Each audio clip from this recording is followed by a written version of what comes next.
j'espère que vous allez bien.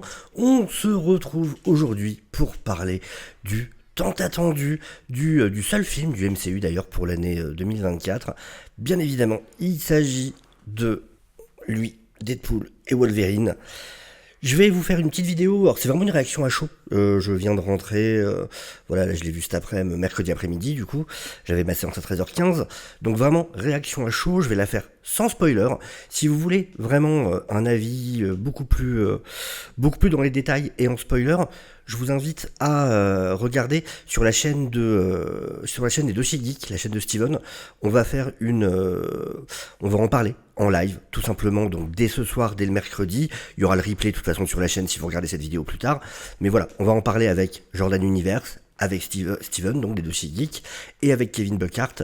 Et là, on va en parler vraiment, voilà, on va parler full du film, on va parler de tous les points qu'on a envie de développer. Donc voilà, là, ça va vraiment être du sans spoiler. Alors, qu'est-ce que j'en ai pensé déjà au global ? Je suis partagé. C'est un bon film Deadpool dans sa globalité, vraiment. Vous allez comprendre pourquoi je suis partagé. Mais j'ai vu beaucoup passer sauveur du MCU. Deadpool et Wolverine, sauveur du MCU. Oui, mais dans un sens qui à mon avis n'est pas celui que les gens qui emploient cette expression l'entendent, mais en vrai non. Pourquoi ? Je dirais oui dans le sens où, ouais, le côté R-rated est complètement assumé. Ils ont clairement eu la liberté d'écrire à peu près ce qu'ils voulaient. Et de ce côté-là, je pense qu'effectivement c'est une très bonne chose pour l'avenir du MCU d'assumer que tout n'a pas forcément besoin d'être hyper familial, il faut absolument que les petits-enfants puissent aller le voir, machin. Non, là c'est complètement assumé, c'est du R-rated, il y a du sang, il y a du gore, il y a des vannes qui sont pas du tout faites pour les gosses. Enfin, dans tous les sens du terme, c'est du R-rated. Et ça, pour des projets à venir, comme du Blade par exemple, si ça arrive un jour, ou pour d'autres, c'est super bien d'amener cette liberté de pouvoir faire du R-rated. Pourquoi non en termes de sauveur du MCU ? Parce que contrairement, et c'est important de le savoir avant d'aller le voir, contrairement à ce que pas mal de choses qui ont été dites entre autres par Kevin Feige, et pas mal de choses dans la promo ont voulu nous le faire penser, ça n'est pas du tout un film qui est tourné vers l'avenir. Ça n'est pas du tout un film qui prépare, qui tease, qui annonce quoi que ce soit du côté du MCU. C'est un film qui est tourné sur le passé. Et je dis pas ça en mode péjoratif, c'est juste qu'il faut le savoir. C'est un film qui est un hommage à toute la période de la Fox. Et ça marche sur ce côté-là. Et ça marche. C'est un des points positifs pour moi du film. À la fin, j'avais un côté un peu ému de la manière justement dont ça rendait hommage à tout ce passé du côté de ce qui s'est passé à la Fox. De tous ces films Marvel de l'époque précédente avant que Disney rachète la Fox.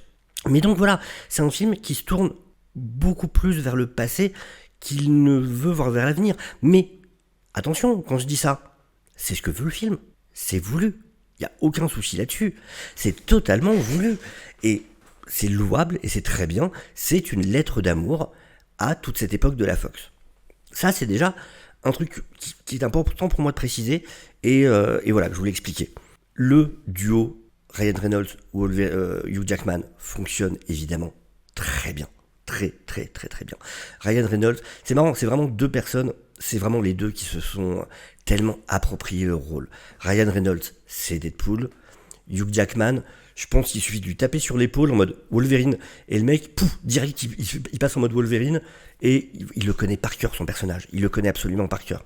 Donc, évidemment, chacun, ça fonctionne super bien dans son personnage, et les deux ensemble, c'est des super potes, et ça se ressent, ils s'amusent, et ça marche super bien à l'écran de ce côté-là. Ça, c'est top. Donc là, je suis vraiment dans les points positifs pour le coup. Du côté des combats, il y a des choses vraiment cool. Vraiment.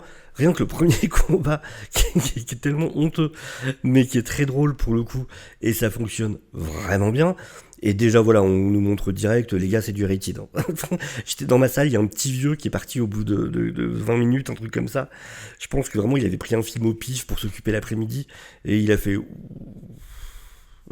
Et vraiment, j'ai vu ce petit jeu partir à 2 à l'heure comme ça au bout de 20-25 minutes de film. Mais ouais, non, c'est complètement assumé le côté effectivement totalement R-rated.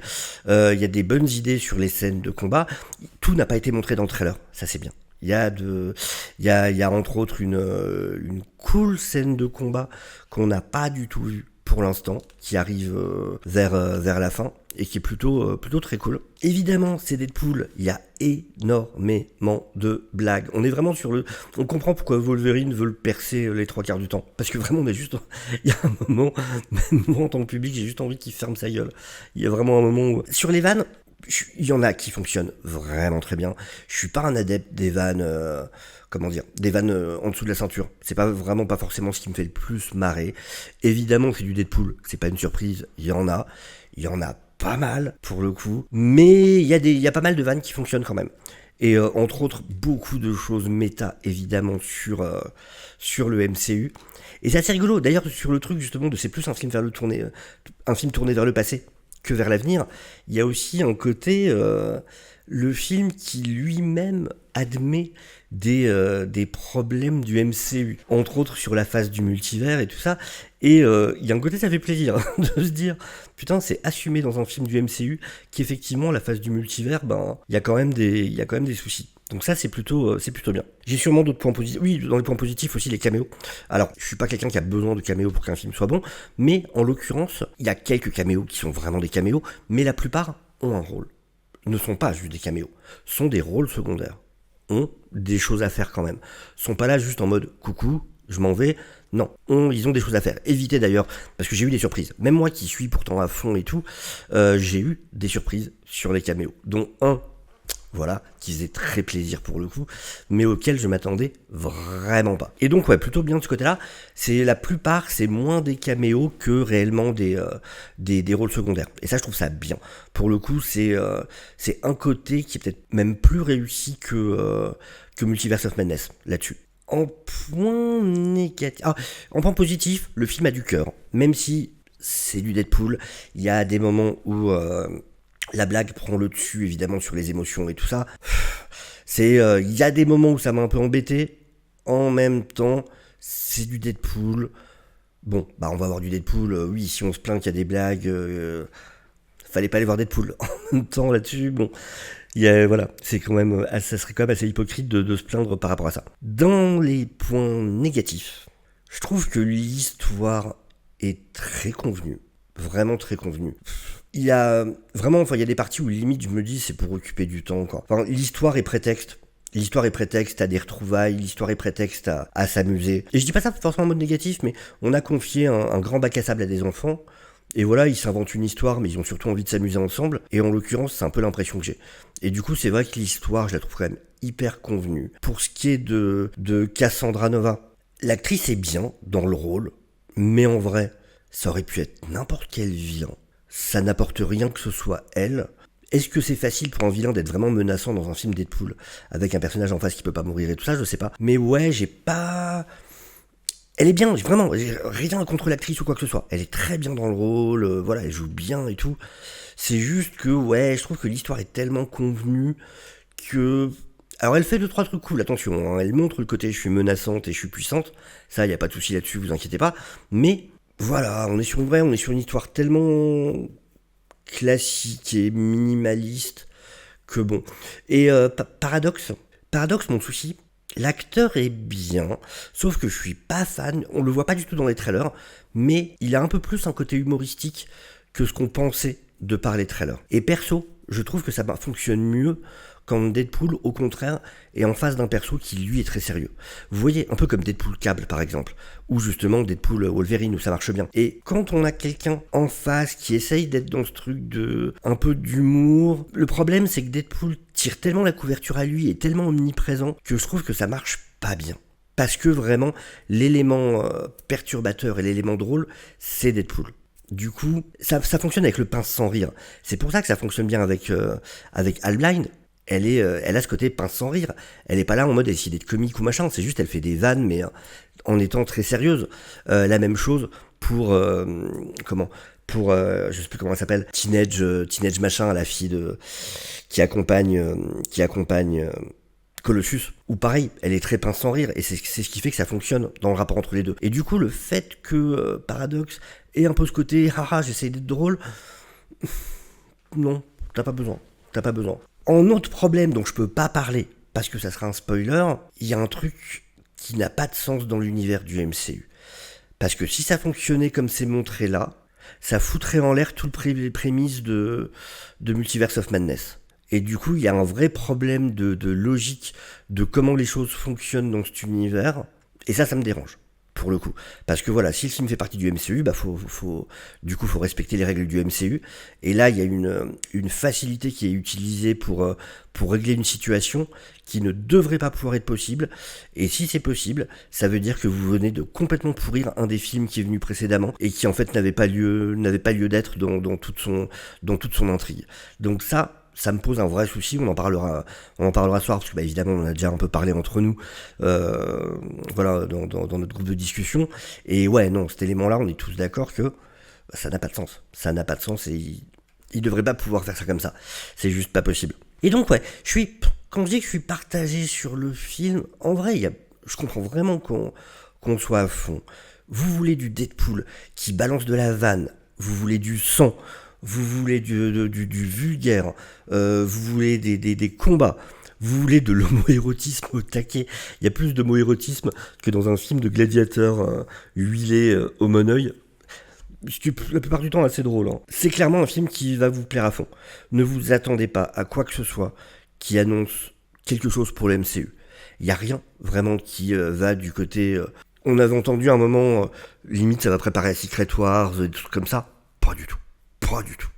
Vraiment pas. Rien. Il y a rien vraiment qui...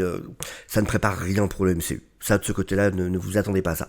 Vraiment, allez-y en mode... J'ai envie de voir un film Deadpool et Wolverine, me marrer. Surtout si vous avez aimé ou au moins vu les films de la Fox. Vous verrez cette lettre d'amour, les crédits de fin sont géniaux par rapport à ça, voilà, par rapport à ce côté-là. Et il y a vraiment des choses à aimer. Après, très honnêtement, je peux pas dire que ce soit mon film préféré de l'année, du tout. Je peux pas dire que ce soit mon Deadpool préféré. Je suis pas sûr. Ça va en étonner certains. Mais ouais, non, je suis pas sûr que ce soit mon Deadpool préféré. Je crois franchement que je préfère encore le 2. Je crois que je préfère le 2. Et pourtant, je sais pas, il y a plein de choses qui pourraient faire... Je comprendrais totalement que des gens me disent ouais, Deadpool, Wolverine, c'est mon préféré, machin. Ne serait-ce que le retour de Hugh Jackman. Hein. Ah, pareil, dans les points négatifs, je trouve que la backstory du Wolverine de Hugh Jackman... Ah, bon... Ok. Mais ouais, j'étais un peu déçu par sa backstory perso. Mais encore une fois, par contre, vraiment, le rapport entre les deux marche super bien. Chacun est excellent dans son rôle. Et ouais, non, au niveau de la réal, c'est pas dingo, mais c'est quand même, ça fait carrément le taf, et ça marche très bien dans les scènes de combat. Je trouve sincèrement que ça fonctionne bien. J'ai pas de trucs qui m'ont particulièrement fait bugger en termes de VFX, ça me paraissait plutôt très correct, et il y a des vannes qui m'ont vraiment fait marrer, pour le coup. Autant, elles ont pas toutes fonctionné sur moi, encore une fois, parce que je suis pas très humour sous la ceinture. Par contre, j'adore le côté absurde, le côté humour absurde de Deadpool. Celui-là fonctionne sur moi. Dogpool, je t'aime, je te kiffe de ouf. Et il y a vraiment des... Ah, je peux rien dire, mais... Genre, à un moment, il y a des vannes par rapport à une autre série de films, et ça m'a beaucoup fait rire. Je sais pas, vraiment, ça m'a plus fait rire que ça aurait dû même, mais j'ai trouvé ça vraiment très drôle pour le coup. Donc, vraiment, ouais, il y a des choses que voilà, je suis pas en mode uniquement dithyrambique, c'est le film le plus incroyable du monde ou quoi, ce qui veut pas du tout dire que j'ai détesté, mais j'ai quand même des réserves, et je pense quand même que j'ai passé encore un encore meilleur moment en réalité devant Deadpool 2, mais ça reste quand même un film que j'ai vraiment apprécié. Voilà, c'est une réaction à chaud, c'est un petit avis que je voulais vous faire pour ceux qui voulaient voilà un avis sans spoiler. N'hésitez pas bien évidemment à liker la vidéo, ça aide beaucoup. Donc ça serait vraiment cool. N'hésitez pas à vous abonner si vous ne l'êtes pas encore. Voilà, c'est une vidéo de l'entre-deux. Je suis dans l'entre-deux sur celui-là, vraiment.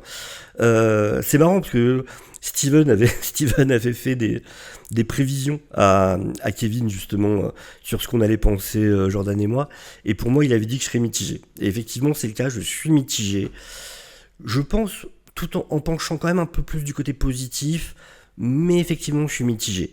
Comme d'hab, n'hésitez pas à donner votre avis dans les commentaires.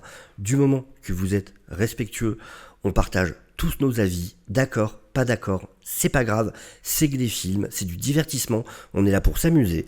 Donc même quand on n'est pas d'accord, on peut avoir des discussions super cool, super agréables et super intéressantes. Donc n'hésitez pas à dire votre avis sans langue de bois, ce que vous en avez pensé, ça fera très plaisir de vous lire et de vous répondre. Sur ce, je vous dis à très bientôt, prenez soin de vous, ciao ciao.